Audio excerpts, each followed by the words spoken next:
বিকেলবেলা আমি মামামকে নিয়ে বেরিয়ে পড়েছি ঘুরতে। আর এইটা হলো মুনিগুড়া বাস স্টপ, আর এটা মার্কেট এরিয়া। এইখানটায় আমরা একটু ঘুরি। আর ওই যে দেখো রথ দেখা যাচ্ছে, ওইখানেই একটু একটু করে রথটা তৈরি হয়, আবার ওইখানেই রথটা রেখে দিয়েছে। ঠাকুর কিন্তু মন্দিরে চলে গিয়েছে। আর এই রথের সামনেই রয়েছে মন্দিরের গেট।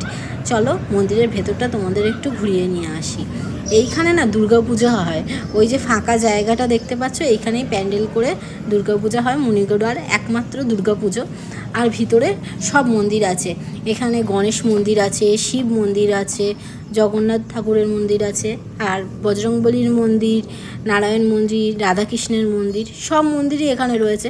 খুব সুন্দর লাগে এই জায়গাটা। এখানে একটা অনাথ আশ্রমও আছে, সাই বাবার মন্দির আছে। আমরা এখানে তারপর একটু অপেক্ষা করছিলাম। কার জন্য অপেক্ষা করছি একটু পরেই তোমরা দেখতে পারবে। তো কেমন লাগলো ব্লগটা অবশ্যই জানিও।